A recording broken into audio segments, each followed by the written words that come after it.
감정 사모하는 친구가 되신 구주 예수님은 아름다워라. 산 밑에 백합하여 빛나는 새벽 주님 형용할 길 아주 없도다. 내 맘이 아플 적에 큰 위로 되시며 나 외로울 때 좋은 친구라. 주는 저 산 밑에 백합 빛나는 새벽별 이 땅 위에 비길 것이 없도다.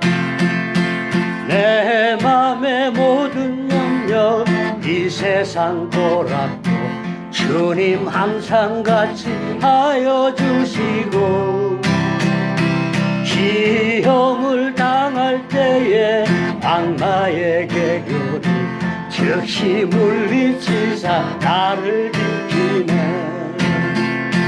온 세상 날 버려도 주 예수 안 버려 끝까지 나를 돌아보시니. 주는 저 산 밑에 백합 빛나는 새벽별 이 땅 위에 비길 것이 없도다. 내 맘을 다하여서 주님을 따르며 길이 길이 나를 사랑하리니. 불불이 두렵지 않고 창검도 겁없네. 주는 높은 산성 내 방패시라. 내 영혼 먹이시는 그네 누리고 나 친히 주를 뵙기 원하네. 주는 저 산 밑에 백합 빛나는 새벽별 이 땅 위에 비길 것이 없도다. 오늘 본문 26절에서 믿음으로 그리스도 예수 안에서 하나님의 아들이 되었다는 말을 하는데, 유대인이 이 얘기를 들으면 청천벽력 같은 소리고 절대로 받아들일 수 없는 말씀이 됩니다. 왜 그러냐면 여러분 이스라엘 백성이 아브라함의 자손이기 때문에 우리는 선민, 선택된 민족으로서 약속의 자손이 되는 겁니다. 그래서 이제 이방인들이 하나님 믿고 하나님 자녀가 되기를 원한다면 유대교로 개종을 해야 됩니다. 그런데 하나님을 믿고 구원을 받는다고 하면은요, 이제 개종으로 하나님 아들이 되지 못한답니다. 예를 들어 이제 이렇게 설명하는 거죠. 입양. 여러분 입양을 할 때에 진짜 자식은 아니지만 내 자식으로 받아들이는 겁니다. 내가 안 낳았지만. 이방인들은 원래 하나님의 선택한 자녀들이 아닌 것이 맞습니다. 그런데 하나님이 선택하신 사람은 아브라함이고 그 후손이 유대인들이죠. 그래서 그 이방인들은요, 약속의 자녀가 아닙니다. 그런데 맨 처음 아브라함을 선택하실 그때는 아브라함도 약속의 자녀가 아니었고 이방인이었다는 겁니다. 그렇기 때문에 이제 이방인이었던 아브라함을 선택해서 하나님의 자녀로 입양하신 거죠. 그리고 전적으로 이것이 혈통을 통해서 된 게 아니고 아브라함의 믿는 믿음을 통해서 된 것이다, 이렇게 얘기를 했습니다. 그러니까 하나님은 아브라함을 믿음의 자녀로 삼으신 것이지 아브라함이 무슨 자격이나 혈통이 좋아서 입양을 하신 거 하나님 아들로 삼으신 게 아닙니다. 그러면 이 관계성이 모든 사람들에게 동일하게 적용되어야 된다라고 지금 바울이 얘기하는 겁니다. 물론 어떻게 하나님의 아들이 되느냐, 이 질문에는 답을 해야 되죠. 믿음으로 말미암아 그리스도 예수 안에서 하나님의 아들이 된다, 이렇게 지금 바울이 설명을 하는 겁니다. 율법을 지켜서라든가 유대인으로 태어났기 때문이 아니라고 하는 거죠. 누구를 입양하여 하나님의 자녀로 받아주실 것인가는 전적으로 그리스도 예수 안에서 받아주신다라고 오늘 바울이 얘기하는 겁니다. 예수님을 믿는 믿음이 있느냐 없느냐 그거를 보고서 예수님 믿는 자녀들을 사람들을 하나님께서 자신의 아들, 딸로 입양을 받으신다는 거죠. 그래서 여러분 이것이 전적으로 이제 은혜라고 하는 겁니다. 은혜. 입양을 할 때에 그 아이가 무슨 뭐 특별히 이렇게 잘하는 게 있어서 뭐 입양을 할 수도 있고 하겠지만 보통은 그냥 엄마 아빠 없이 사는 아이를 그냥 입양을 하잖아요. 그럼 아이 입장에서는 한 게 아무것도 없죠. 그냥 있다가 엄마 아빠가 와서 모르는 사람이죠. 그냥 자기 입양해서 엄마 아빠가 돼주는 겁니다. 그러니 은혜죠, 은혜. 근데 그 아이가 여러분 이제 어떤 아이냐? 우리 부모 입장에서는 입양하는 부모 입장에서는 그래도 좋은 품성을 가지고 있고 그래도 뭐에 가능성 있는 아이를 입양하고 싶어 하긴 하겠지만 여러분 그 아이가 그냥 아이입니다. 아이가 뭐 문제도 있을 수 있고 인격적으로 성숙했을 리가 없죠. 애인데 그러면은 그 아이를 입양해서 키우고 먹이고 입히고 공부시켜야 되고 돈도 많이 들 거고 그 다음에 손이 많이 가는 거죠. 거기다가 또 이제 사춘기 오거나 그러면 뭐 더군다나 또 애가 어렸을 때 몰랐는데 인격적인 결함이 있다거나 뭐 공부도 안 한다 그러면은요 입양한 부모로서는 대단히 많은 고생을 해야 되는 겁니다. 근데 우리가 하나님 자녀 되는 것도 비슷하면 비슷했지 결코 다르지 않다는 거죠. 우리가 하나님 자녀 됐지만 하나님만큼 완벽한 존재가 되는 것은 아니다는 겁니다. 하나님이 우리에게 일용할 양식도 공급해 주시고 필요한 것을 다 준비해 주시고 때로는 우리가 하나님 자녀 되기 전에 받았던 상처와 아픔에 대한 그런 치료도 해주시고 또 믿음이 성장하기를 기대하시면서 여러 가지 훈련도 시켜주시지만 믿음이 변하지 않는 것을 보면서 하나님께서 속상해도 하시고 힘들어도 하시지 않을까라고 하는 겁니다. 사실 하나님이 우리를 자녀로 입양해 주셔서 받아 주셨습니다. 그러면 하나님께는 어떠한 책임이 부여되냐면 이 입양한 하나님의 사람들을 하나님의 자녀로 성장시켜야 되는 책임을 갖고 계신 겁니다. 우리가 아이들을 입양했을 때는 그리고 뭐 입양하지 않았다 해도 우리 아이들을 인격적으로 잘 키워줘야 그 아이들이 사회생활 할 거 아닙니까? 그런 것처럼 하나님도 우리가 입양해서 그 집안에 가풍을 익히게 하고 그 집안 사람으로서 부끄럽지 않은 이론으로 준비해 주는 것처럼 저희들을 준비시켜 주셔야 됩니다. 어떤 모습으로 준비시켜 주시겠느냐? 하나님의 나라의 이론으로 부족하지 않도록 우리를 준비시켜 주셔야 합니다. 하나님이 우리는 뭐 하나님 내게 필요한 것만 주시옵소서라고 기도를 매번 하지만 하나님이 그것도 주시지만 진짜 주시고 싶으신 건 뭐냐면 훈련입니다. 훈련. 우리가 뭐 입양될 때 하나님 나라에 지금 바로 당장 가도 괜찮을 정도로 준비가 돼 있는 상태라면 아무 문제가 없겠지만 그럴 리는 없잖아요. 그럴 리가 없죠. 그러니까 하나님은 우리를 훈련시켜 주셔서 하나님 나라의 자녀에서 할 수 있는 이제 합당한 사람으로 양육을 시켜 주셔야 됩니다. 그게 하나님의 책임입니다. 근데 우리는 어떻게 생각하냐면 우리는 그냥 맨날 이쁘다는 소리만 듣고 싶습니다. 위로받고 격려받고 잘했다는 말만 듣고 싶은 거죠. 근데 하나님 자녀가 되는 순간 뭘 예상해야 됩니까? 마음을 단단히 부여잡아야 되는 게 아이들이 잘못하면 부모님이 야단치지 않습니까? 그러면 꾸중 들을 각오를 해야 됩니다. 구원받는 거는 쉽지만 사실 구원받은 다음에 하나님 자녀로 우리가 믿음과 인격이 성장해가는 것은 이제 쉽지 않습니다. 사실 더 어렵습니다. 꾸중 이제 들어야 되고 물론 잘한 일은 칭찬받지만 잘못한 일은 잘못했다고 하나님이 나무라실 겁니다.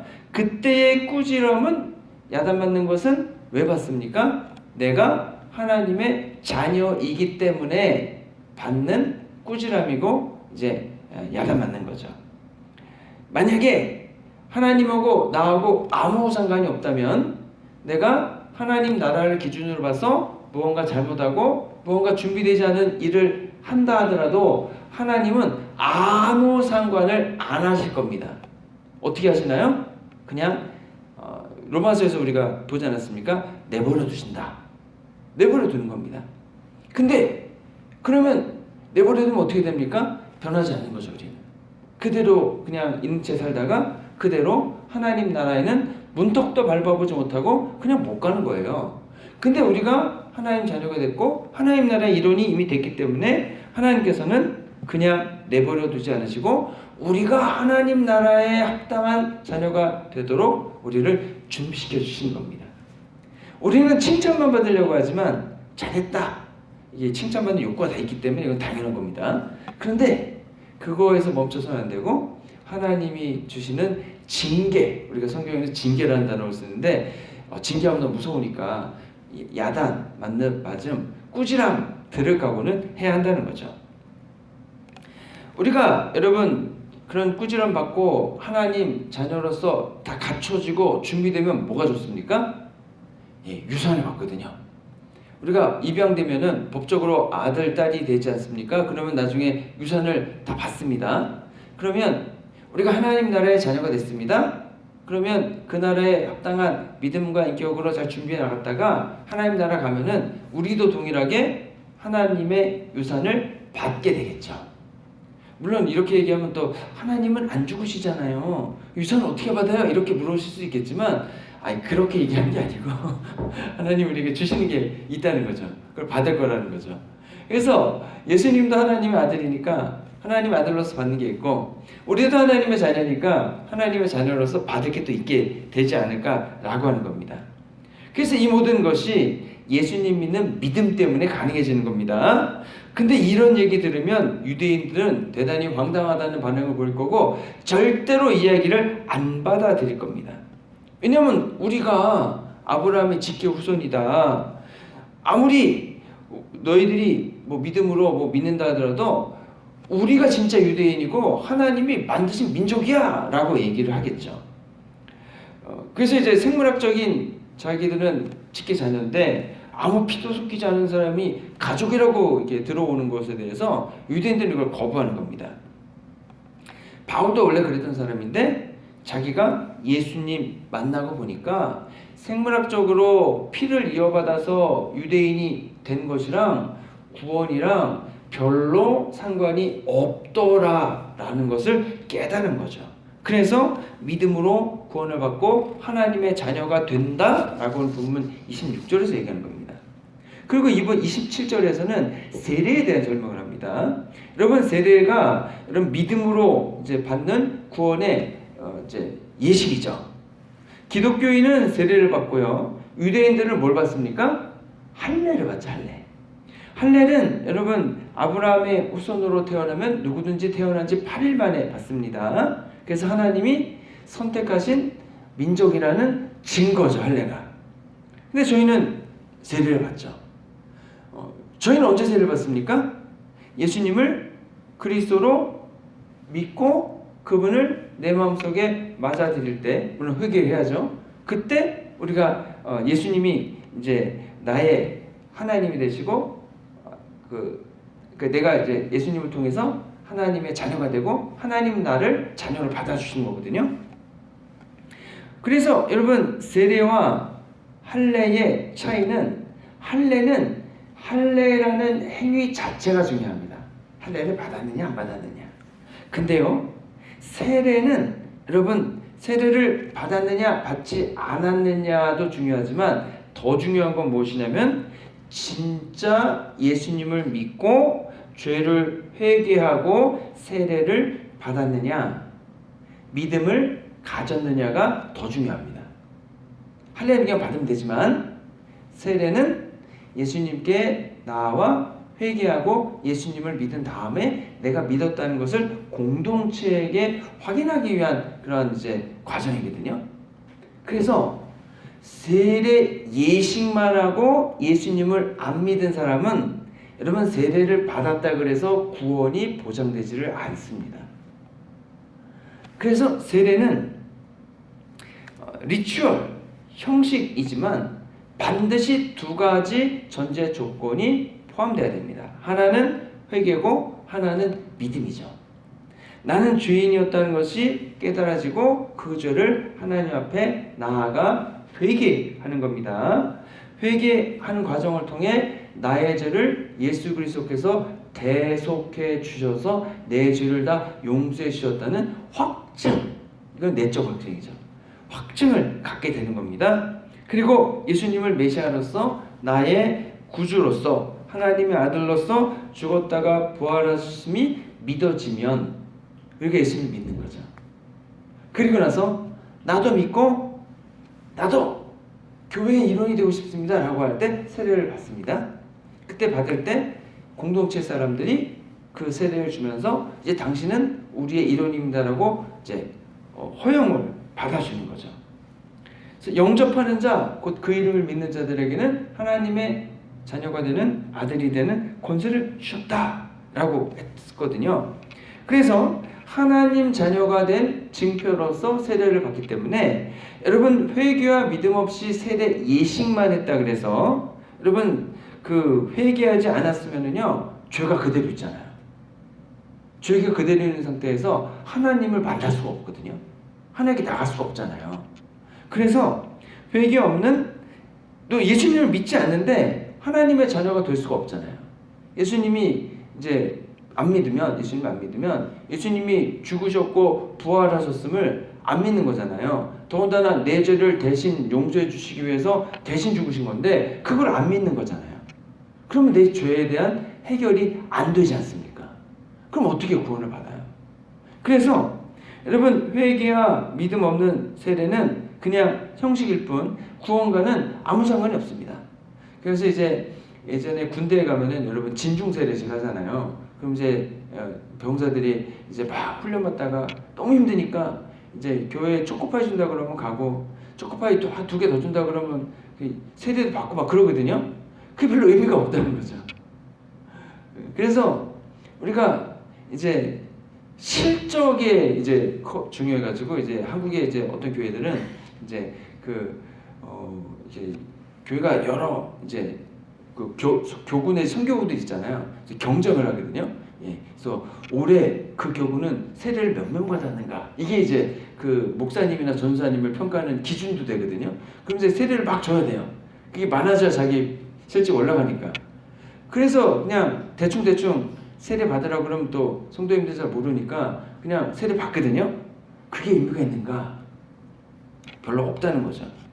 그래서 이제 제가 탈북민 인터뷰를 하다 보니까 탈북민들이 어떤 분은 세례를 30번도 넘게 받았다는 거예요. 가가지고 이제 북한을 탈출해서 중국에 갔는데 다 선교단체에서만 지원을 해주거든요. 그럼 갔는데 거기서 이제 막 세례 받으라 그러는데요. 그러면은 이분들이 예수님 믿어서 받는 게 아니고 다 받는데요. 왜 받냐면 쫓아낼까봐 가드가 없거든요. 세례를 받아요.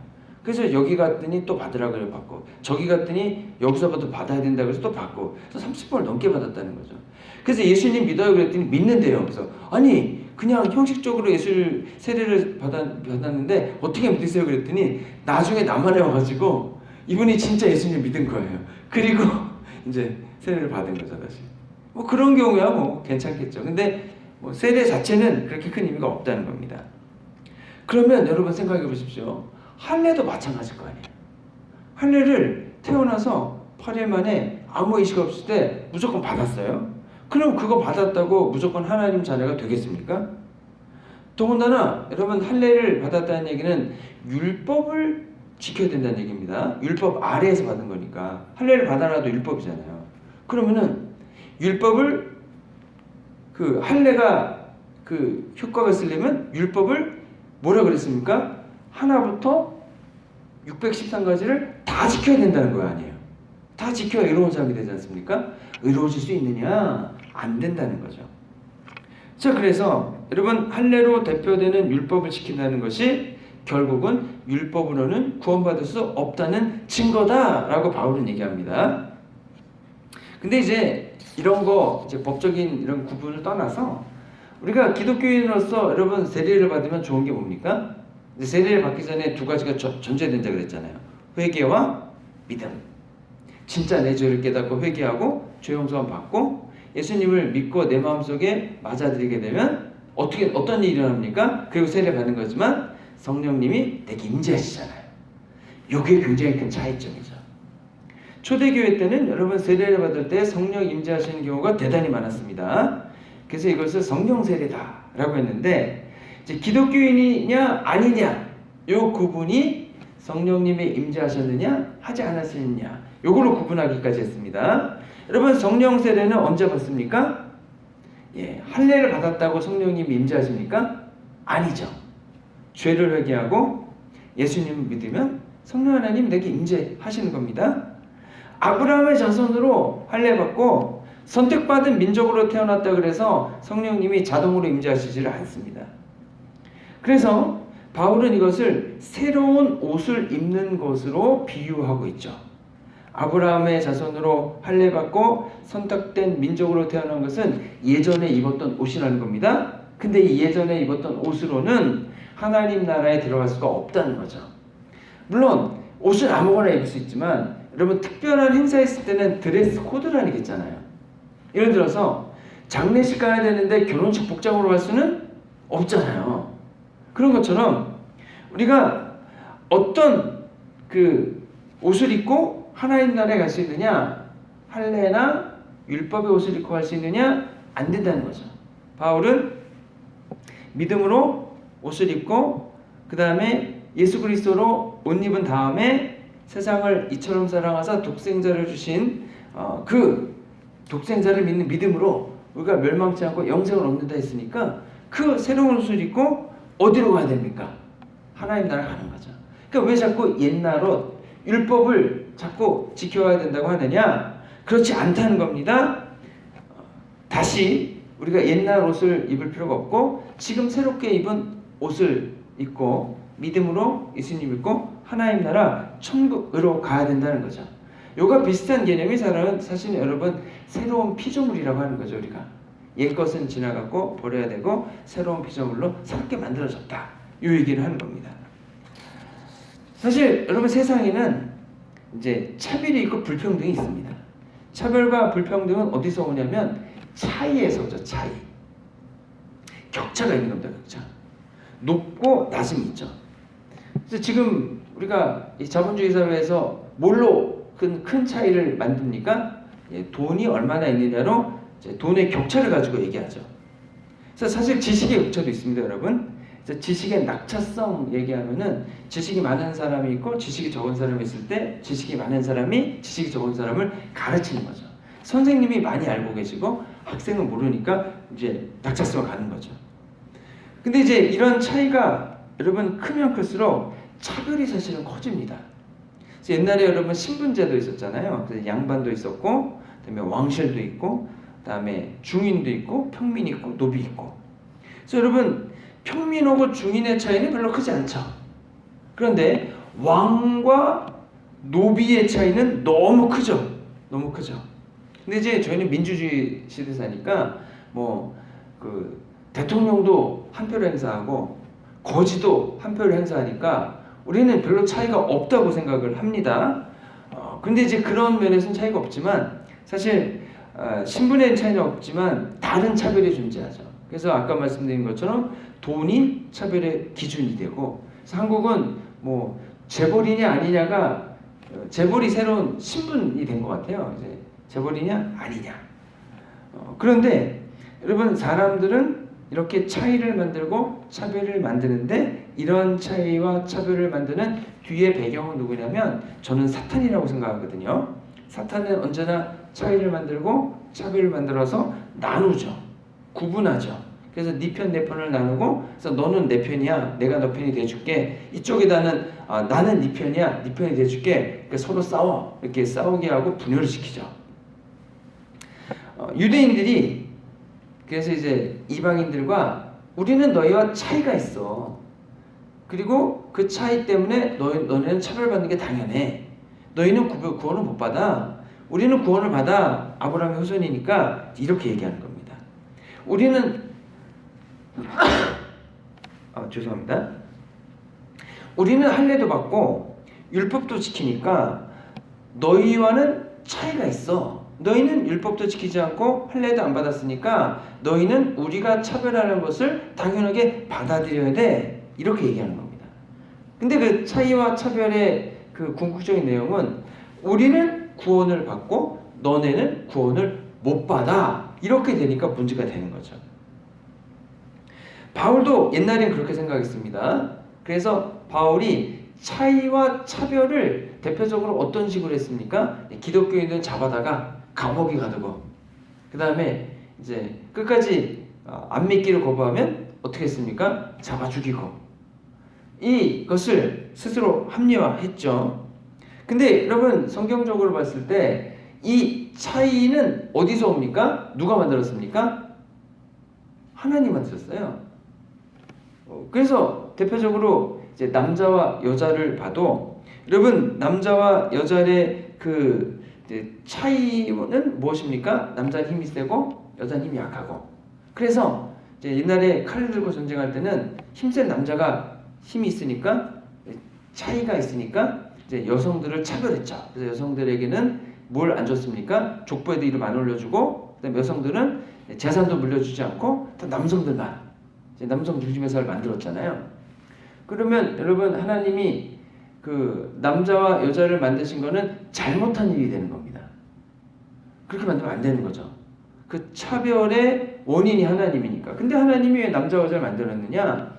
이제 돕는 배필이라고 하잖아요. 그래서 이제 그 아담이 혼자 있는 것이 보기 싫어서 힘들어서 하나님이 그에게 돕는 배필을 만들어서 붙여주시잖아요. 그래서 사실은 이 차이는 나쁜 게 아니고요. 이걸 차별화할 때 나빠지는 거고요. 이 차이를 다른 말로 하면 다양성입니다. 하나님 세상을 다양하게 만드신 거죠. 그래서 남자는 잘하는 게 있고 여자는 또 잘하는 게 있습니다. 그래서 남자가 잘하는 것과 여자가 잘하는 것이 다르잖아요. 그래서 남자가 잘하고 여자가 못하는 거는 남자가 도와주고, 남자가 못하고 여자가 잘하는 건 여자가 남자를 도와주고, 그래서 서로 화합하면서 한 몸이 돼서 그 부족한 부분들을 채워가고 메꿔가고, 그래서 함께 한 마음이 돼서 새로운 것을 만들어 가라고 하시는 거거든요. 그래서 사실 이 차이는 다양성이고 굉장히 좋은 겁니다. 그런데 이제 하나님이 이걸 다르게 만드셨다 그래가지고 그것을 가지고서 차별하는데, 이제 유대인들도 그 다양성을 포용하지 않고 자기들만의 주도권을 얘기하면서 헬라인들과, 아니 헬라인뿐 아니라 이방인들을 차별했다고 하는 겁니다. 자유인은 종을 차별했고, 남자는 여자를 차별하고, 부자는 가난한 사람들을 차별한다는 거죠. 근데 오늘 본문에서 바울이 뭐라 그럽니까? 유대인들이 들으면 충격적인 얘기를 하는 거죠. 유대인이나 헬라인이나 이런 남자나 여자나 자유자나 종이나 부자나 가난한 사람이나 모두가 한 몸이다. 차이가 없다. 차별할 수 없다. 이렇게 선언하는 거거든요. 자, 그러면 예수 그리스도 안에서 모두 하나이다라고 하는 말에는 그러한 차이를 통한 차별이 없다라고 하는 건데, 여러분, 어떤 면에서 차이가 없다는 겁니까? 남자나 여자나 종이나 자유자나 돈이 많거나 적거나 내가 회개하고 예수님 믿고 구원 얻는 데는 아무런 차이가 없다는 거죠. 예. 구원받는 데는 거기엔 차별이 없습니다, 여러분. 많은 차이가 존재하지만, 많은 차이가 사람들 가운데 존재하지만 거기에 하나님은 차별성을 부여하지 않으셨고 모두에게 동일한 구원의 문을 열어주셨기 때문에 여러분, 거기에는 아무런 차별이 없다는 겁니다. 유대인들이 이 얘기 들으면 아마 말도 안 되는 얘기라고 이제 펄펄 뛰는 거죠. 우리만 구원받은 선민이고 이방인들은 개만도 못한, 구원받지 못하는 사람인데 거기에 당연히 차이가 있고, 그럼 차이가 있으니까 너네는 차별을 받아야지. 너네는 천국 못 가. 우리만 가. 이렇게 돼야 되는데 아무런 차이가 없다는 겁니다. 아무런 차이가. 그러니까 이제 예수님을 우리가 믿을 때 예수님 믿는 방법에 무슨 차이가 있습니까? 여러 방법이 있나요? 믿는 거 하나밖에 없거든요. 그리고 내가 죄를 깨닫고 회개하는 거에 차별이 있습니까? 없거든요. 그럼 내가 죄를 깨닫고 죄를 회개하면 돼요. 다른 어떤 방법이 없어요. 그래서 우리는 교회 생활에서도 사실 차별이 없죠. 물론 뭐 구분은 있습니다. 뭐 직분상에 뭐 우리가 맡게 되는 일에 따라서 우리가 직분의 차이는 있지만, 그렇다 그래서 뭐 그 직분의 뭐 세상에서의 어떤 직위가 교회에서 인정되진 않죠.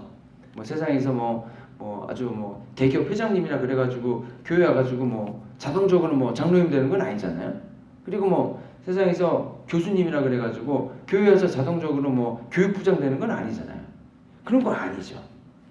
세상에서 얼마나 높은 직책이 있느냐, 그 다음에 권력이 있고 뭐 그러느냐, 그것은 여러분 구원에 있어서 중요하지를 않습니다.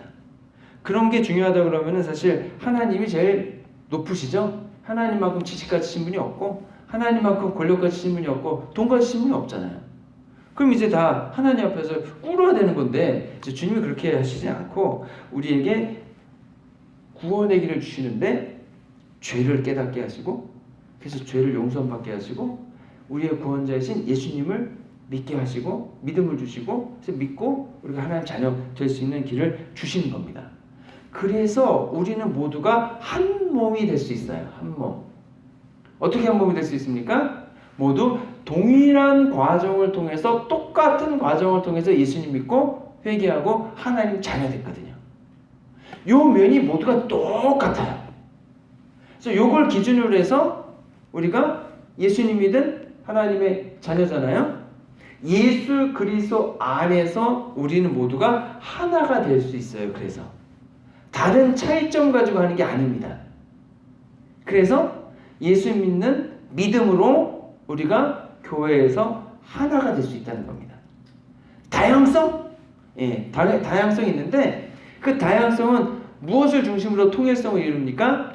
예수 그리스도를 중심으로 통일성을 이룰 수 있는 겁니다. 그래가지고 미국 사람이나 어느 나라 사람이든 예수님 믿는 사람이면은요, 희한하게 뭔가 통하는 게 있어요. 아, 저분 예수님 믿구나. 뭔가 통하는 게 있어요. 뭘로 통합니까? 예수 그리스도죠. 예.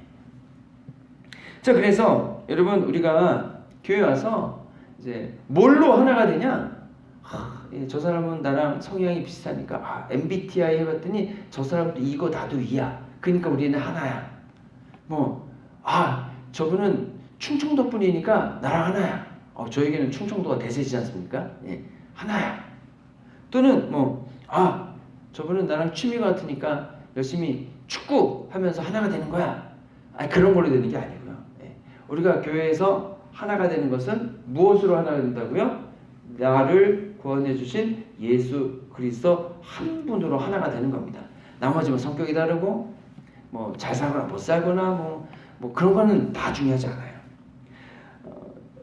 그런 거죠. 하나님이 오직 한 기준으로 내가 너희들 내 자녀를 삼아줬다. 그래서 우리가 다 입양이 됐어요. 하나님 자녀가 됐다고. 근데 하나님이 보시는데 애들이 입양한 애들이 지들끼리 나는 며칠 먼저 하나님의 나는 며칠 먼저 입양됐기 때문에 내가 형이고 너는 내 꼬봉이야. 이렇게 나온다면 그 입양하신 그분이 볼 때, 그 애들을 볼 때 우습지도 않을 거 아니에요. 야, 다 내 아들 딸이지. 먼저 입양했다고 형이고 나중에 입양했다고 동생이냐? 그러진 않을 거 아니에요. 물론 거기도 이제 나름대로 이제 그런 게 있긴 하겠지만, 그래서 하나님께서 하나님이 사랑해서 받아준 사람을 내가 미워하고 차별하고 괴롭히고 우리 모임에 안 껴주고 그런다면 하나님이 얼마나 황당하시겠어요. 그 사람을 내 자녀로 받아준 것이 그런 차이점으로 받아준 게 아니잖아요. 그냥 오직 한 기준 딱 예수 그리스도를 중심으로 한 믿음과 회개를 통해 받아줬는데, 그걸로 하나님 자녀된 사람들이 다른 걸로 막 그냥 자기끼리 구별하고 나누고 싸우고 지지고 볶고 하면 하나님께서 얼마나 황당해 하시겠냐라고 하는 거죠. 심지어 그 구원의 문을 내가 미워하는 사람에게도 주님이 열어주셨고, 그래서 여러분 우리가 천국 가면은요 진짜 평등이 무엇인지를 알게 될 것 같습니다. 지금 우리가 모르죠. 지금 우리가 차이라고 여기는 것들이요, 하나님 나라 가면 아무짝에도 쓸모없는 것들입니다. 도토리 키재기라는 말 하잖아요. 도토리 키재기 하다가 하늘 나라 가봐서 여러분 그냥 어마무시하게 이런 것들이 있을 텐데 무슨 의미가 있냐라고 하는 거죠. 돈의 많고 적음, 지식이 많고 적음, 권력을 가졌다 그래봐야 좀 구원에 아무짝에도 쓸모가 없다는 겁니다. 그래서 모든 기준은 하나님 나라 중심으로 해서 예수 그리스도를 기준으로 보면은요 틀림이 없다는 거죠. 그래서 이 구원에 차별이 없다. 유대인이나 이방인이나 차이가 없고 남자나 여자나 차이가 없고 돈이 많거나 적거나 그런 거 아무 의미 없다. 하나님 나라에서는 오직 예수 그리스도를 중심으로 한 믿음과 회개와 그리고 하나님 인정하고 성령 하나님의 역사하신 가운데서 우리가 이 땅에 쓰임받고 하나님 나라 가는 것, 그게 전부라고 하는 겁니다. 그래서 여러분 믿음으로 구원받으시고 예수 그리스도 안에서 모든 성도님들의 물론 차이는 있지만 그 차이를 예수님으로 여러분 통일성을 이루셔서 우리가 한마음 한뜻이 되어서 여러분 맡은 사명 감당하여서 여러분 하나님 나라 갔을 때에 서로 기쁨이 충만한 저와 여러분 되시기를 주님의 이름으로 축원합니다. 아멘. 기도하겠습니다. 좋으신 아버지 하나님, 주님이 주시는 은혜도 차이가 없고 주님이 주시는 성령님의 임재하심도 아무런 차이가 없고 주님께서 저희를 사용하시는 것도 아무런 차이가 없고 기도에 응답해 주시는 것 그리고 우리가 다 천국 가는 것도 아무런 차이가 없음을 하나님 인정합니다. 저희들이 다른 분들의 다름을 잘 품어주면서 예수 그리스도 안에서 통일성을 이루어 저희가 주님과 함께 동행할 뿐 아니라 맡겨주신 사명자 감당해 나가길 원하오니 하나님 함께 하시고 크신 은혜와 돌보신 가운데 세워주시옵소서. 우리를 원하신 예수 그리스도 이름으로 기도했습니다. 아멘. 감사해요. 깨닫지 못했었는데 내가 얼마나 소중한 존재라는 걸 태초부터 지금까지 하나님의 사랑은 항상 날 향하고 있었다는 걸 고마워요. 그 사랑을 가르쳐준 당신께 주께서 허락하신 당신께 그리스도의 사랑으로 더욱 섬기며 이제 나도 세상에 전하리라. 당신은 사랑받기 위해 그리고 그 사랑 전하기 위해 주께서 택하시고 이 땅에 심으셨네. 또 하나의 열매를 바라시며 감사해요. 깨닫지 못했었는데 내가 얼마나 소중한 존재라는 걸 태초부터 지금까지 하나님의 사랑은 항상 날 향하고 있었다는 걸 고마워요. 그 사랑을 가르쳐준 당신께 주께서 허락하신 당신께 그리스도의 사랑으로 더욱 섬기며 이제 나도 세상에 전하리라. 당신은 사랑받기 위해 그리고 그 사랑 전하기 위해 주께서 택하시고 이 땅에 심으셨네. 또 하나의 열매를 바라시며 당신은 사랑받기 위해 그리고 그 사랑 전하기 위해 주께서 택하시고 이 땅에 심으셨네.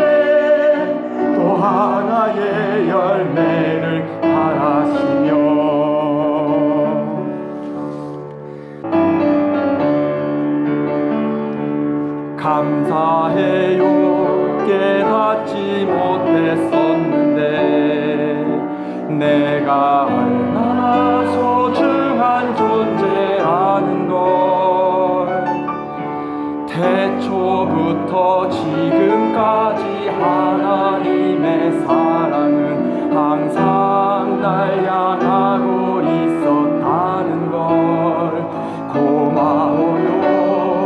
그 사랑을 가르쳐준 당신께 주께서 허락하신 당신께 그리스도의 사랑으로 더욱 섬기며 이제 나도 세상에 전하리라. 당신은 사랑받기 위해 그리고 그 사랑 전하기 위해 주께서 택하시고 이 땅에 심으셨네. 또 하나의 열매를 바라시며 감사해요. 깨닫지 못했었는데 내가 얼마나 소중한 존재라는 걸 태초부터 지금까지 하나님의 사랑은 항상 날 향하고 있었다는 걸 고마워요. 그 사랑을 가르쳐준 당신께 주께서 허락하신 당신께 그리스도의 사랑으로 더욱 섬기며 이제 나도 세상에 전하리라. 당신은 사랑받기 위해 그리고 그 사랑 전하기 위해 주께서 택하시고 이 땅에 심으셨네. 또 하나의 열매를 바라시며